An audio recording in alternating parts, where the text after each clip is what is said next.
et joie du Christ. Amen. Actuellement, il y a des personnes qui sont en train de vous distribuer des bouts de papier.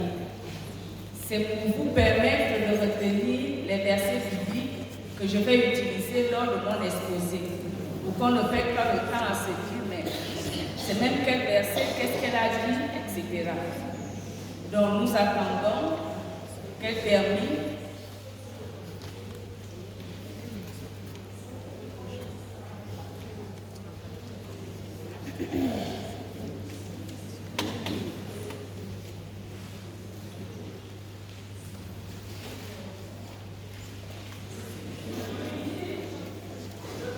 Si tout le monde n'arrive pas à voir le bout de papier, ne vous préoccupez pas.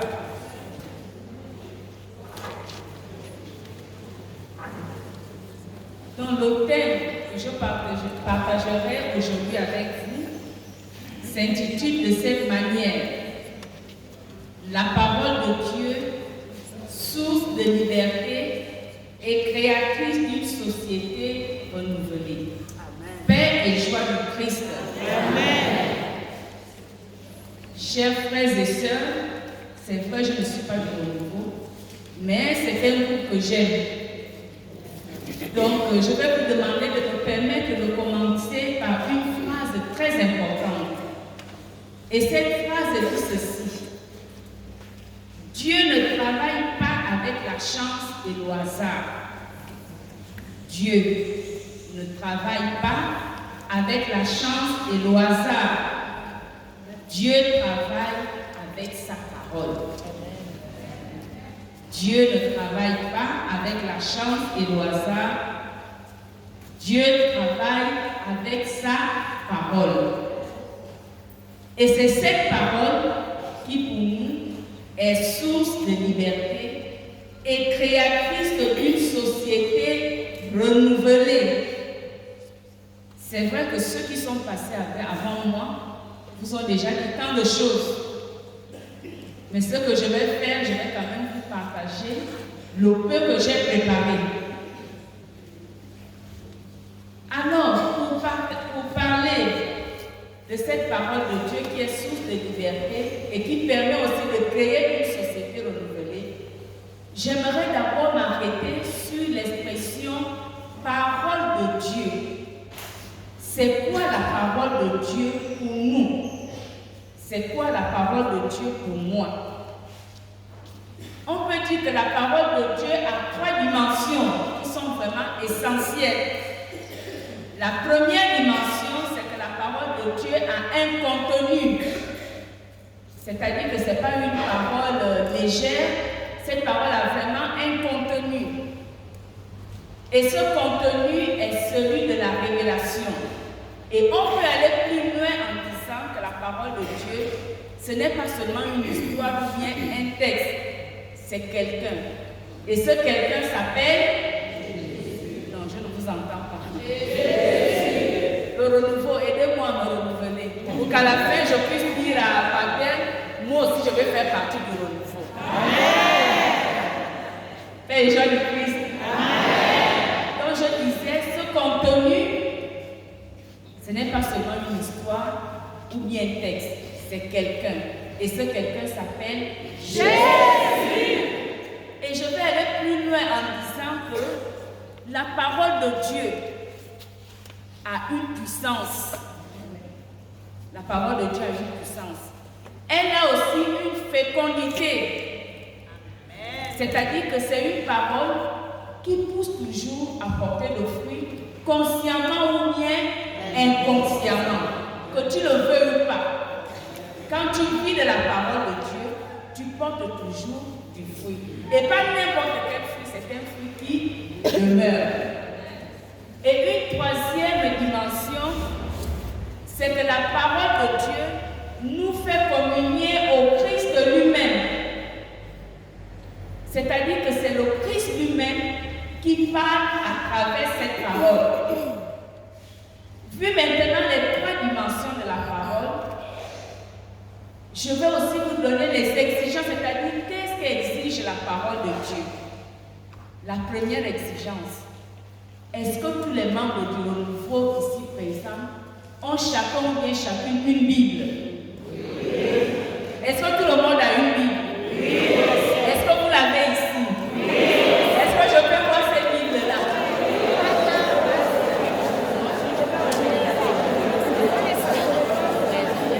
Faites les choses du Christ. C'est très bien, vous avez dit suivi. Ensuite, il ne suffit pas d'avoir la Bible et de vous montrer actuellement cette Bible. Le plus important, c'est qu'est-ce que je fais de cette Bible-là? Est-ce qu'une fois à la maison, c'est un livre que je laisse de côté et je ne l'utilise même pas, ou bien c'est vraiment mon point d'appui à tout moment? Je reprends, il ne suffit pas d'avoir la Bible. Il ne suffit pas de dire, ma soeur, j'ai la Bible. Est-ce que j'utilise de temps en temps cette Bible-là? Et quand j'utilise la Bible, la parole de Dieu devient en quelque sorte la lumière de ma vie. Et vous allez voir que chaque jour, cette parole que je vais lire et méditer quotidiennement va renouveler d'abord ma vie à moi. Et ensuite, à travers ma vie, elle va renouveler celle des autres. Paix et joie de Christ. Et dans ce sens, nous allons maintenant voir comment la parole de Dieu peut être source de liberté. Comment la parole de Dieu peut être source de liberté. Et pour vous expliquer cela, je vais prendre les versets de la Bible. Et c'est dans ces versets où on nous donne vraiment des conseils pour considérer et pour vivre la parole de Dieu comme source de liberté. Le premier verset, il s'agit de Saint Paul, 1 Corinthiens 6, 12, vous l'avez déjà dans des bouts de papier, qui dit ceci. Tout m'est permis, mais tout ne m'est pas utile. Tout m'est permis, mais je ne me laisserai pas asservir par quoi que ce soit. Et je peux ajouter par qui que ce soit. Ce que veut dire que la liberté ne veut pas dire libertinage. Libertinage, c'est quoi? Je veux dormir, je dors. Même si c'est l'heure de me lever, comme j'ai décidé de dormir, je dors parce que je fais ce que je veux. Et on dit tout m'est permis. Mais si on s'arrête seulement à tout m'est permis et on oublie, mais tout ne m'est pas utile, nous allons vivre notre liberté comme libertinage et ça n'a rien à voir avec la parole de Dieu. Frères et sœurs, permettez-moi de vous donner un témoignage concret que j'ai vécu à Port-Gentil. Je disais à celle qui est à côté de moi, mais c'est à Port-Gentil que j'ai appris à faire la sorcellerie. Avant, je ne connaissais pas ça, mais à Port-Gentil, j'ai vraiment appris. Et je pense que s'il y a certains de mes élèves adultes ici présents, ils connaissent un peu l'histoire. Tout m'est permis, mais tout ne m'est pas utile. Nous sommes en pleine messe à Sainte-Barbe, à Port-Gentil. Je vois une maman passer pendant les offrandes avec un panier rempli de nourriture déjà préparée. La maman va déposer le panier où? À l'hôtel comme offrande. Mais j'étais quand même surprise parce que je me disais, c'est la première fois de ma vie que je vois quelqu'un amener comme offrande la nourriture déjà préparée. Ça s'est bien passé. J'étais assise à ma place et je me rends compte qu'au moment de la consécration, quelqu'un est en train d'ouvrir mon sac à main. Je déplace le sac, je le mets de l'autre côté, la même personne tourne toujours vouloir ouvrir le sac. À un certain moment, j'ai mis le sac devant et à la fin de la consécration, je me tourne vers la personne et je vois que c'était la même dame qui avait apporté comme offrande la nourriture déjà préparée. Et je vois que la dame là avait des gants en main. Elle me dit, mais ma soeur, je vais vous offrir des gants. Je dis, oh, moi des gants, je vais faire quoi avec des gants? Elle me dit, non, on va dire que c'est à vous que je dois offrir ces gants-là. Et il faut savoir une chose, moi j'avais l'habitude d'aller à Saint-Paul-des-Bois pour les messes. Mais je ne sais pas pourquoi ce dimanche j'ai décidé d'aller à Sainte-Barbe. J'ai dit, maman, je ne peux pas prendre les gants. Il y a des jeunes ici qui veulent se marier. Vous pouvez offrir les gants à ces jeunes-là. Elle a dit, non. Le monsieur m'a dit que c'est à vous que je dois remettre les gants. Et ça fait un peu de...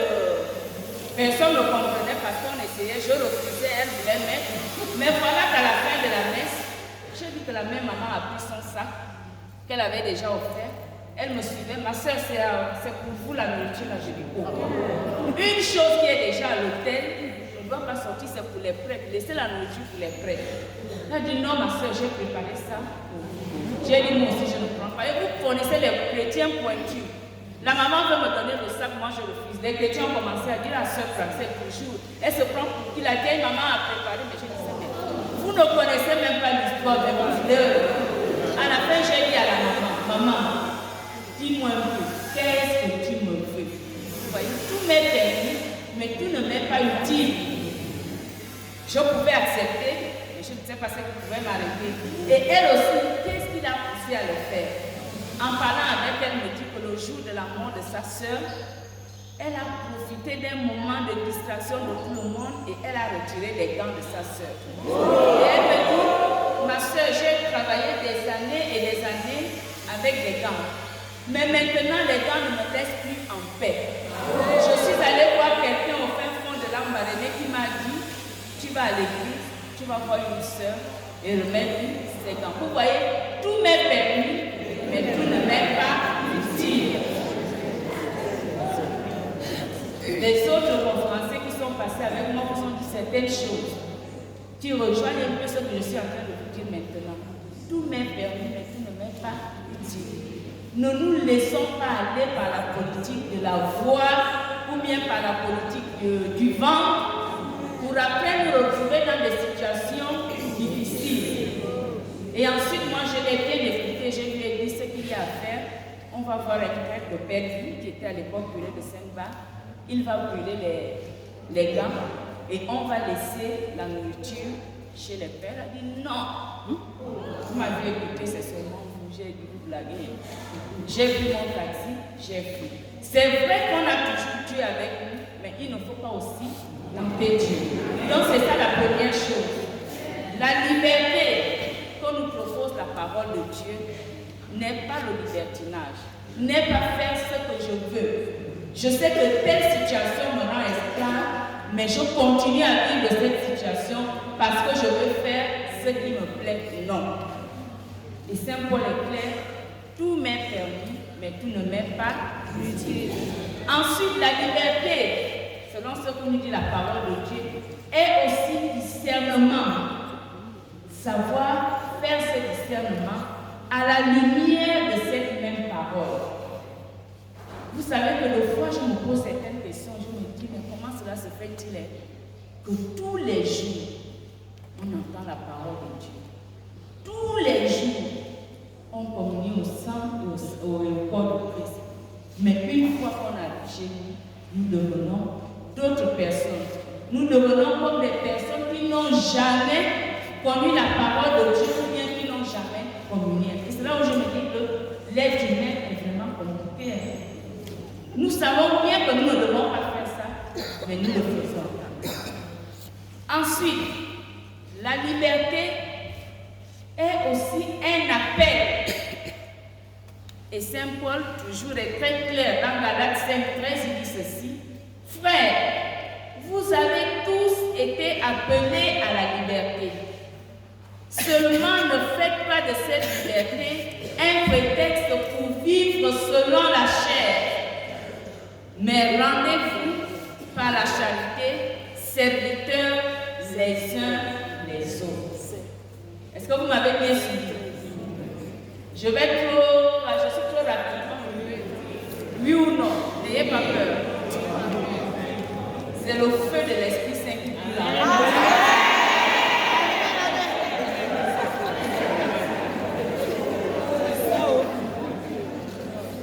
Donc, je continue en disant, dans nos groupes, quand il règne vraiment la liberté, on va voir que tous les membres vivent d'une manière épanouie. L'autre jour en Jolie, j'étais très contente, j'ai rencontré un groupe du renouveau. Quand j'ai seulement dit paix et joie du Christ, rien qu'à voir le visage, je me suis dit, vraiment là le Christ est présent. Mais d'autres, tu dis paix et joie du Christ, la personne te regarde, il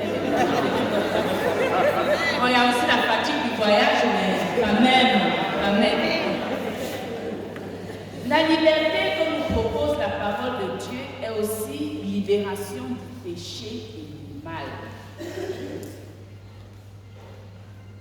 C'est la libération du péché et du mal. Et ça commence par nous-mêmes. Ne pensons pas d'abord aux autres. Regardons d'abord notre vie. Est-ce que la liberté, telle que me le propose la parole de Dieu, est vraiment pour moi une libération de mon péché ou bien de mes péchés et de mon mal? C'est la question que chacun et chacune doit se poser. Ensuite, la liberté est vérité. Et je pense que celle qui m'a présentée avait déjà donné le verset biblique, mais je le répète quand même, Jean 8, 31 à 32. Si vous demeurez dans ma parole, vous êtes vraiment mes disciples et vous connaîtrez la vérité, et la vérité vous rendra libre. Je ne sais pas si vous avez fait cette expérience que plus vous mentez, plus vous vous enfoncez et vous n'êtes même plus libre. Parce qu'à un certain moment, vous allez toujours vivre dans la honte. Mais plus vous avez ce courage-là de dire la vérité, plus vous vous sentez aussi libre. Je ne sais pas si vous avez fait cette expérience, mais moi je l'ai déjà faite. Et elle est vraiment très positive. Ensuite, et c'est le point le plus important, la liberté du chrétien est ce que l'on appelle aussi la liberté de l'Esprit Saint. Et la parole de Dieu, bien le commentaire, et la parole de Dieu nous dit ceci. Or, le Seigneur, c'est l'Esprit. Et là où est l'Esprit du Seigneur, là est la liberté. Cela signifie que plus il y a le Saint-Esprit, plus il y a la liberté. Et plus il y a la liberté, plus il y a de place pour que le Saint-Esprit s'exprime en nous et par nous. Et quand le Saint-Esprit s'exprime en nous et par nous, nous devenons d'autres personnes. Nous devenons en quelque sorte des ressuscités. Et c'est pour cela que j'aime beaucoup ce chant qui dit, non, chant saint. Il y a un feu qui brûle en moi, c'est le feu du Saint-Esprit. Je peux faire juste le refrain, s'il vous plaît. C'est le feu de Pentecôte.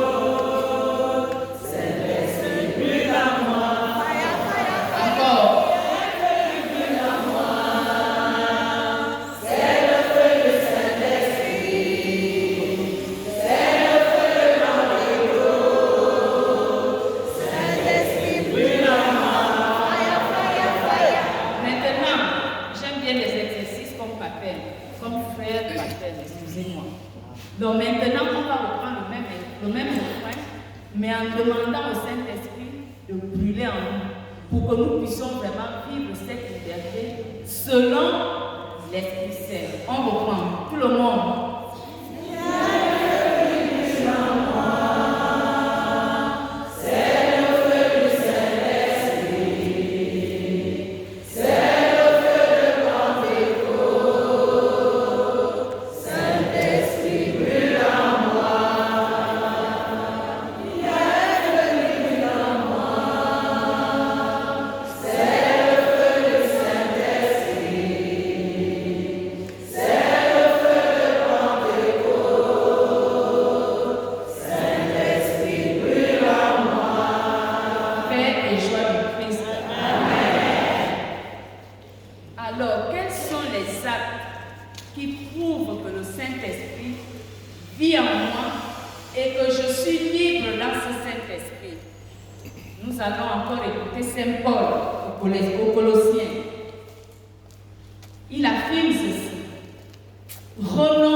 les uns aux autres, vous étant dépouillés du vieil homme et de ses œuvres. Je vais expliquer un peu. Je pense que j'ai un peu 5 minutes. Alors, renoncez à la colère.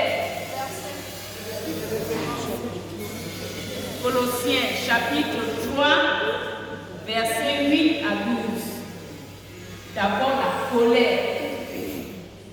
Vous savez que quand on se laisse envahir par la colère, on peut poser des actes après, nous allons regretter. J'ai vu par exemple là où je suis au lycée, un garçon qui est arrivé le matin, l'autre là seulement couché, ça s'est terminé en bagarre. Et quand je lui ai posé la question, pourquoi tu te bats facilement comme ça? Ma soeur, j'étais déjà en colère. Et lui, il n'a fait qu'ajouter. Et je lui ai dit, mais tu sais, la conséquence, quand tu te bats, c'est l'expulsion définitive. Et le petit n'avait pas mesuré cela. Si ça arrive avec les petits, ça peut aussi arriver avec nous. Ça peut aussi arriver en ce moment où nous sommes ensemble. Moins de petites choses, je me mets déjà en colère. Mais ouais, l'Esprit du Seigneur, là où je suis là. L'autre point, c'est l'animosité. Il peut arriver que nous les chrétiens, nous les membres du renouveau, nous arrivions à nous comporter comme des animaux.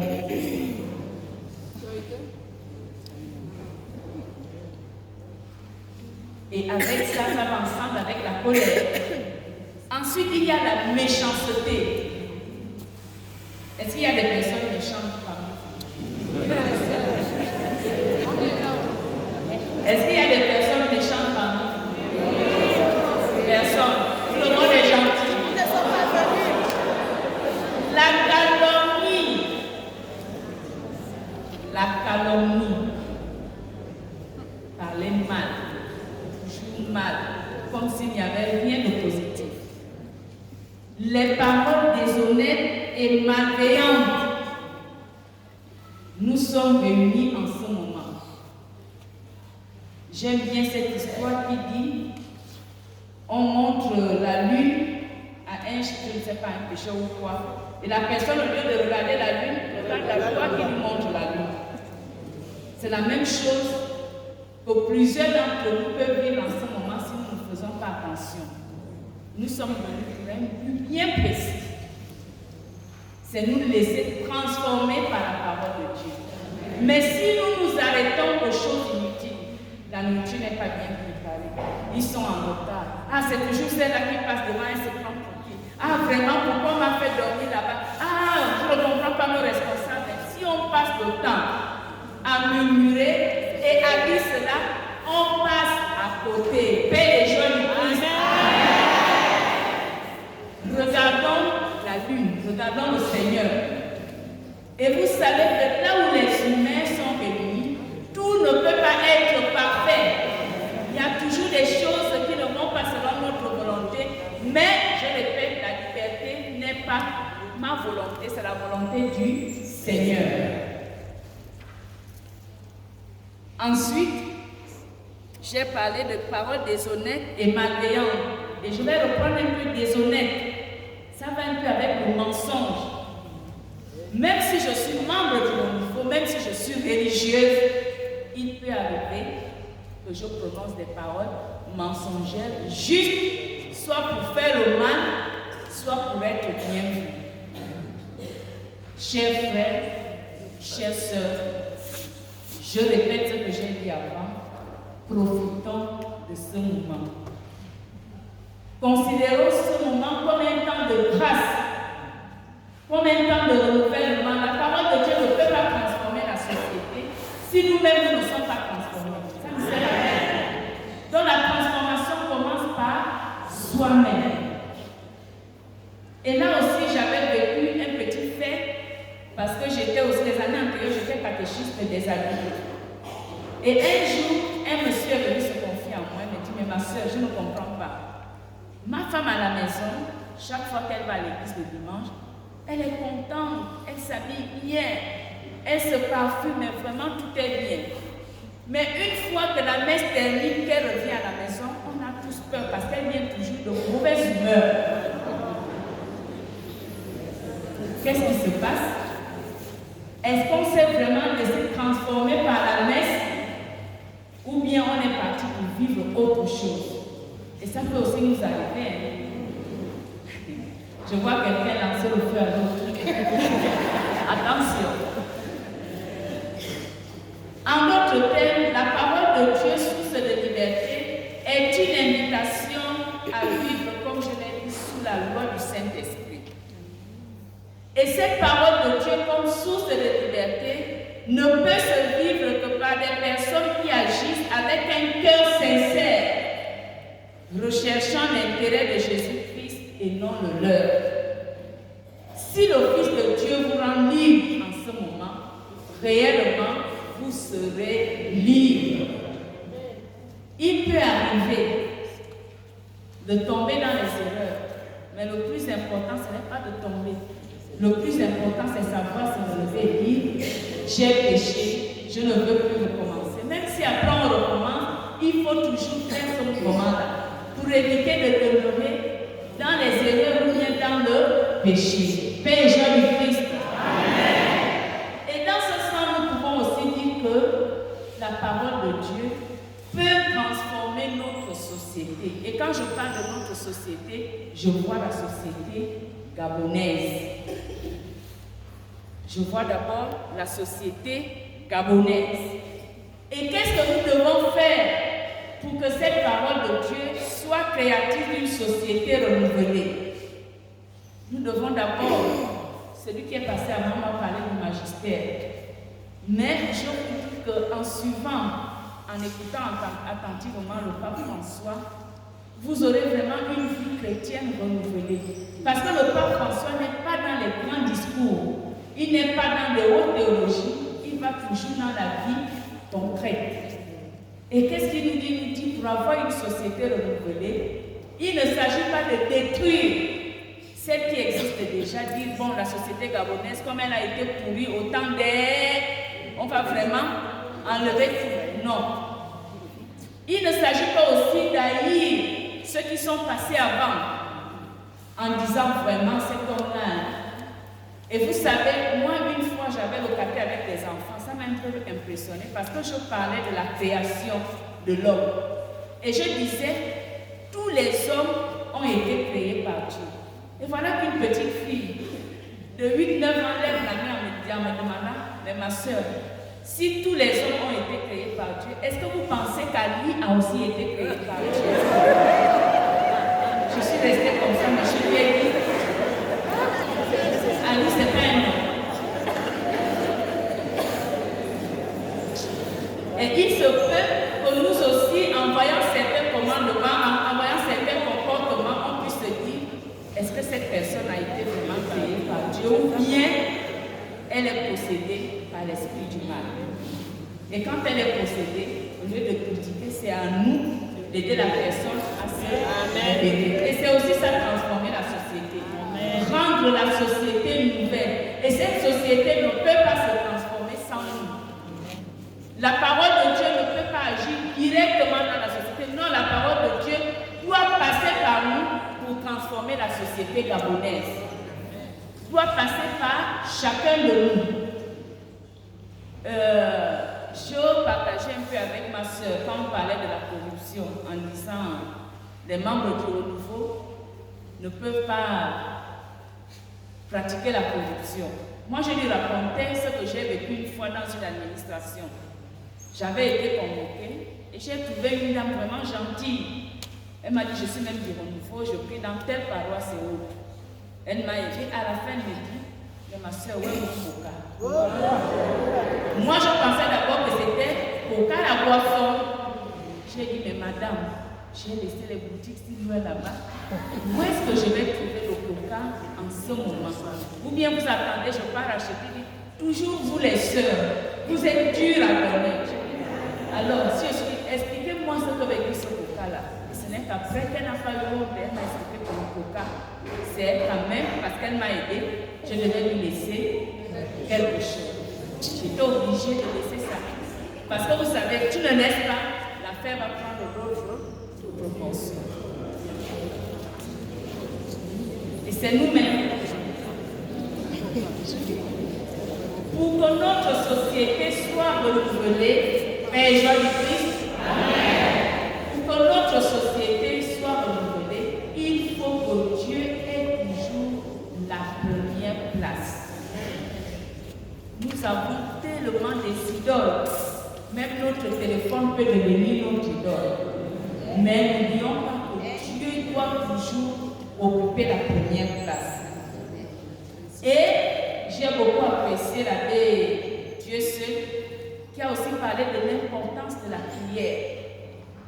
Et chers frères et sœurs en Christ, je vous invite, en ce temps où nous préparons à la résurrection du Seigneur, à méditer sur la prière sacerdotale du Christ. À un certain moment, vous allez voir qu'il prie d'abord pour lui-même. Il commence par prier pour lui-même. Ensuite, il prie pour les personnes que Dieu lui a confiées. Et il ne s'arrête pas là. Il prie enfin pour tout le peuple de Dieu. Donc, si pendant ce temps de carême, nous pouvons aussi faire cet exercice de prière. D'abord, il faut d'abord se laver soi-même avant d'aller laver l'autre. Ensuite, prier pour les autres et prier pour toute la nation. Et après, il faut aussi avoir le courage de vivre et de promouvoir les valeurs évangéliques. Nous connaissons tous les valeurs que nous propose l'Évangile. Mais il faut maintenant avoir le courage de les vivre. Et j'ai donné de petits exemples que je vais vous lire. Dans une société où nous vivons dans des rancunes éternelles, dans ma langue, on dit souvent des rancunes mêlées, c'est-à-dire que des rancunes qui durent pour toujours. Dans une société où nous vivons dans la violence, dans le manque de pardon, le chrétien du renouveau est appelé à devenir un instrument de paix et de réconciliation. Amen. Si parmi nous, il y a une personne qui sait que je ne parle pas avec elle, profitons de l'occasion. L'autre peut refuser le pardon, mais nous avons déjà fait le pas. Et c'est ça le plus important. Et le pas commence toujours par la prière. Il ne faut pas se montrer comme j'ai été à l'assemblée, je vais vous montrer non. Parce que la prière rend humble. Dans une société où les réseaux sociaux fleurissent les uns après les autres, on parle de WhatsApp, tout d'un coup Facebook, on parle de TikTok, etc., etc. Nous nous laissons diriger et orienter par des réseaux sociaux en délaissant la communication directe, le dialogue. La parole de Dieu nous rappelle que si l'homme, la femme, n'a pas en face un cœur à consulter, il ne parviendra pas à se renouveler, ni à renouveler la société. Nous pouvons continuer à communiquer via WhatsApp, mais tant qu'il n'y a pas un dialogue direct, un dialogue face à face, ce sera difficile de renouveler la société. Tout risquera de se passer dans les réseaux sociaux. Est-ce que jusqu'à présent vous me comprenez? Père Jésus-Christ. Vous dormez? Non. Levez un peu les mains. Oh, mais c'est beau, merci. Dans une société où chacun cherche à favoriser son frère, on l'a déjà dit, ou sa soeur de même ethnie, de même sang ou de même village, le chrétien du renouveau est convaincu que toutes les personnes sont égales. Et j'ai aimé l'exercice du frère Paterne. Mettons-nous entre les personnes qui ne se connaissent pas. Et moi, depuis que je suis arrivée hier, je suis toujours à la recherche des gens de l'aider. Pourquoi des gens de l'aider? Parce que je sais que mon petit frère est là-bas. Vous voyez? C'est-à-dire qu'il y a toujours cette action n'a pas intérêt, alors qu'on dit de s'intéresser à tout le monde. Dans une société où le respect de la vérité fait encore défaut, le chrétien doit s'efforcer à vivre dans la franchise et à donner l'exemple dans ce domaine.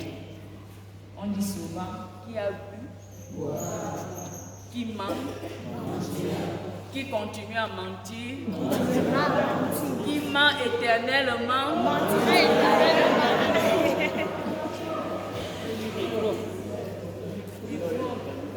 Ah, vous n'avez rien entendu.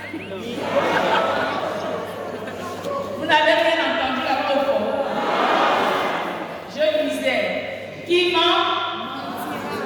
Donc aidez-moi, qui ment? Mentira. Bien, qui a l'habitude de mentir? Qui continue à mentir? Mentira. Qui vit dans le mensonge?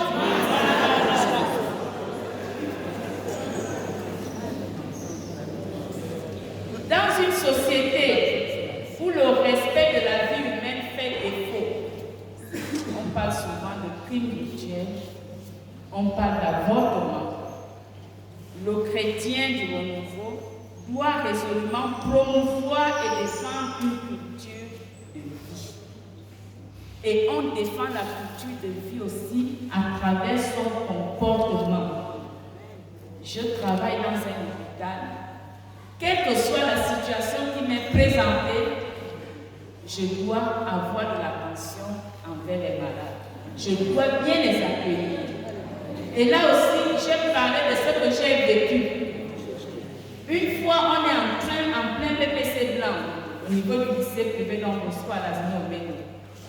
Je vois qu'il y a une fille de 3e qui était vraiment en train de faire sortir du sang. Et le sang avait déjà presque rempli la place où elle était assise. On a essayé de mettre des serviettes, rien à faire. Il fallait maintenant tout arrêter pour pouvoir l'amener à l'hôpital. Mais avant d'aller à l'hôpital, je lui ai posé la question. Ma fille, dis-moi la vérité.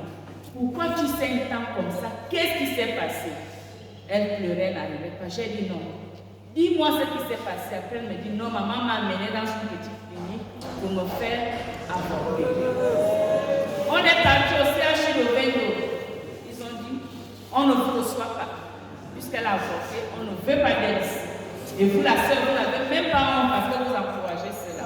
Tu n'as même pas le temps de dire, est-ce que je vais laisser la personne mourir parce que on est parti dans une autre clinique. Ma sœur, vaut mieux vous dire la vérité, on ne vous reçoit pas. Mais monsieur, regardez toutes les, c'est même le bus qu'on avait amené, toutes les chaises, la chaise là où elle était, c'était vraiment plein de sang. Moi, je me disais, comment on va faire pour laver ça? Mais rien, ils ont refusé. Vous pensez que là-bas, il n'y avait pas de chrétiens. Mais comme Dieu dit, tu ne tueras point, moi je ne vais pas participer, n'a qu'à mourir. Enfin, il y a une clinique qui nous a reçus, ça s'appelle Betsaïda. C'est Aïe. Ils nous ont accueillis. Le docteur l'a amené, on a payé après avoir même appelé tant de fois la maman qui ne venait pas parce qu'elle avait déjà peur. Mais finalement, elle est venue me retrouver à l'hôpital. Je dis à la maman, rentre, elle ne veut pas rentrer. Elle dit, puisque c'est toi qui as mené, rentre. C'est ta fille, non? Quand c'est comme ça, les enfants deviennent les enfants des soeurs. Ce n'est plus les enfants de... On est rentré. Le docteur d'abord m'a passé un savoir. Vous savez, je ne mettrai jamais mon enfant dans votre établissement parce que vous encouragez l'avortement. Et comme moi, j'avais un but précis, qui consulte l'enfant et qui voit s'il peut arrêter, je ne réponds pas. Vous vous dites religieuse, mais vous êtes des fausses religieuses. Regardez ce que vous provoquez. C'est comme si c'est moi qui ai provoqué l'avortement. Et après, ce qui a le plus énervé le docteur, après avoir fait toute la consultation, le docteur dit, mais la fille n'était pas enceinte, ma soeur. Pourquoi vous l'avez poussée à avorter? J'ai dit, moi je vais pousser un enfant à avorter. Merci de m'avoir aidé. C'est ça la solidarité. Bon, il ne voulait rien savoir. Il nous a donné des médicaments et je suis allée retrouver la maman. J'ai dit, madame, vous voyez ce qui s'est passé? Elle était là, elle n'avait pas à me regarder. J'ai dit, non, vous devez me regarder, voilà ce qui s'est passé. Vous avez soupçonné, vous n'avez même pas regardé si c'était réel. Vous l'avez tout de suite amené. L'avortement était même là-bas aussi, je ne sais pas si c'est une vraie clinique. Et regardez, et après le docteur disait, ma soeur, ce ne sera plus possible que cette fille-là ait des enfants. Vous voyez? Mâchez le micro. Paix et joie du Christ. Paix et joie du Christ. Quand on le fait, c'est pas qu'on est pour l'avortement. C'est parce qu'il faut quand même défendre la vie présente. Et on est là pour cette défense-là de la vie. Je ne l'ai pas fait parce que j'encourage les filles à avorter. Moi-même, je suis la première à leur dire il ne faut pas le faire et chaque fois que vous le faites, vous serez exclu. Mais un cas comme ça se présente. Je suis chrétienne, je vis de la parole de Dieu. Il fallait faire un pas au lieu de laisser la personne mourir. Paix et joie du Christ. C'est aussi une invitation à nos frères et sœurs qui travaillent dans les hôpitaux et les cliniques. À cause de l'argent, on peut fermer les yeux sur certaines situations. Paix et joie du Christ. À cause de l'argent, on peut aller jusqu'à tuer. Faisons attention parce qu'on est là pour proposer la valeur qu'on appelle la vie. Et la vie est précieuse devant Dieu et devant nous les hommes. Dans une société courante, après les bénéfices, les coquins, dépourvus du respect de la dignité humaine, repoussant les pauvres en marge de la vie, le chrétien est invité à s'engager dans l'édification d'une civilisation d'amour. Comme je l'ai dit avant, nous ne courons pas derrière l'argent. Et dans notre église, on voit trop la différence entre les riches et les pauvres. Cette différence se voit trop. Même au sein de nos groupes, on donne plus d'importance à celui qui est capable. Et le fois même, c'est cette personne-là qu'on nomme à la tête du groupe parce qu'on se dit, elle est capable au niveau financier. Mais on nous dit que le financier n'est pas le premier. C'est d'abord la spiritualité de la personne. Et après, on s'étonne qu'il y ait certaines situations dans les groupes, mais c'est nous-mêmes qui les causons. La même chose au sein de nos églises. Je pense que si la ministre de l'Éducation se présente maintenant, tout le monde va se retourner, tout le monde va le regarder. On va oublier même la pauvre sœur Placette qui est en train de parler. Ça aussi, je l'ai vécu en Milan. On était là en train de nous préparer pour la célébration eucharistique. Mais quand les gens ont entendu, le président Olivier est là. Oh! Plusieurs personnes ne se sont même plus rendues compte qu'elles étaient dans l'église. Tout le monde voulait aller le toucher. Tout le monde voulait. C'est vrai qu'il a fait beaucoup pour nous. Mais quand même, il faut savoir différencier les deux. Sinon, il devient notre Dieu. C'est vrai qu'en chaque personne, le Christ est présent, mais n'exagérons pas à cause des biens matériels. Est-ce que jusque-là vous suivez? Oui. Les gens qui font, ça va? Merci. Je tends maintenant vers la conclusion. Dans la société gabonaise, comme nous rappelle la parole du semeur, tous les chrétiens sont en même temps des semeurs et des parcelles de la terre qui accueillent la parole de Dieu.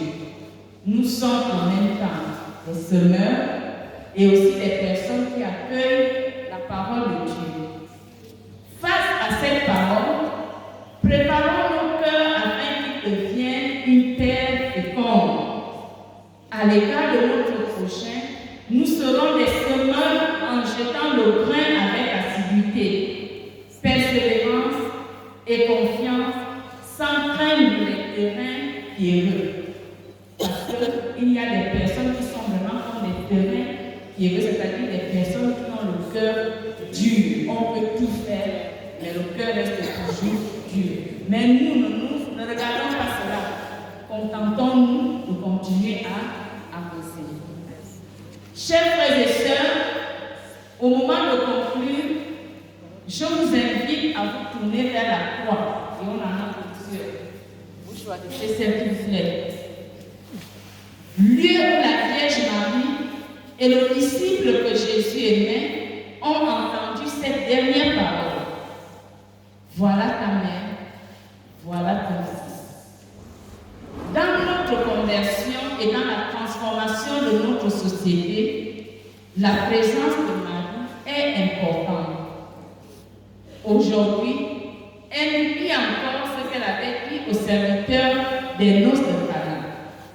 Faites tout ce qu'il vous dira. Faites tout ce que Jésus vous dira. Faites tout ce que la parole de Dieu vous dira. Et je vous invite maintenant à un petit moment de recueillement. Marie, Notre-Dame du Gabon, toi qui as accueilli la parole de Dieu en ton âme, avant de porter le Verbe en ton sein, enseigne-nous à vivre la parole de Dieu de tout notre cœur pour que notre vie et notre société deviennent la bonne nouvelle pour tous nos frères et sœurs en notre patrie gabonaise bien-aimée. Amen. Amen. Je vous remercie.